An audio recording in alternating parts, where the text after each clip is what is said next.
بسم اللہ الرحمن الرحیم۔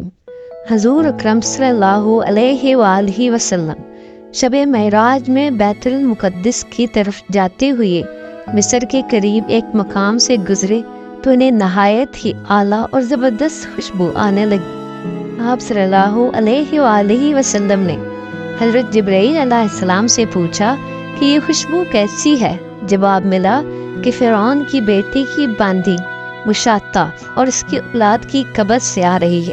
پھر حضرت جبرائیل علیہ السلام نے اس کا قصہ بیان کیا کہ مشاطہ فرعون کی بیٹی کی خادمہ تھی اور وہ خفیہ طور پر اسلام لا چکی تھی۔ ایک دن فرعون کی لڑکی کو کنگھی کرتے ہوئے اس کے ہاتھ سے اتفاقاً کنگھی گر پڑی۔ وہ اٹھانے لگی تو اس کی زبان سے بے ساختہ بسم اللہ نکل گیا۔ اس پر شہزادی نے کہا کہ تو نے آج عجیب کلمہ بولا، رب تو میرے باپ فرعون ہی ہے، تو پھر تم نے یہ کس کو نام لیا ہے؟ اس نے جواب دیا، فرعون رب نہیں بلکہ رب وہ اللہ ہے جو مجھے اور تجھے اور خود فرعون کو روزی دیتا ہے۔ شہزادی نے کہا، اچھا تو میرے باپ کے سوا کسی اور کو اپنا رب مانتی ہے؟ اس نے جواب دیا، ہاں میرا، تیرا اور تیرے باپ سب کا رب اللہ تعالیٰ ہی ہے۔ شہزادی نے اپنے باپ سے کہلوایا۔ وہ سخت غضبناک ہوا اور اسی وقت اسے دربار بلوا بھیجا اور کہا، کیا تو میرے سوا کسی اور کو اپنا رب مانتی ہے؟ اس نے کہا کہ میرا اور تیرا رب اللہ تعالیٰ ہی ہے جو بلندیوں اور بزرگی والا ہے۔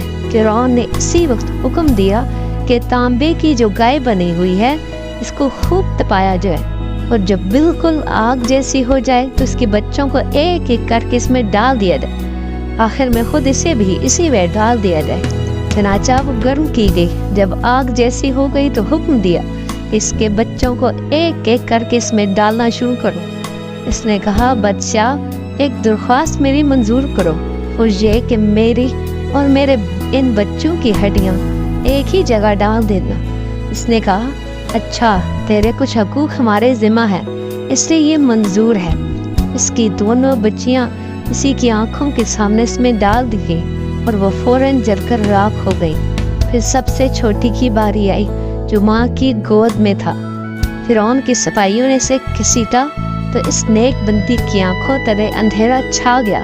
اللہ تعالیٰ نے اس کو بچے کو اسی وقت زبان دے دی اور اس نے بآواز بلند کہا، اماں جان افسوس نہ کر، اماں جان ذرا بھی پس و پیش نہ کرو، حق پر جان دینا ہی سب سے بڑی نیکی ہے۔ چنانچہ انہیں صبر آ گیا، اس کے بچے کو بھی آگ میں ڈال دیا گیا اور آخر میں ان کی ماں کو بھی اسی آگ میں جلا کر مار دیا۔ یہ خوشبو کی مہکیں اسی کے جنتی محل سے آ رہی ہیں۔ سبحان اللہ۔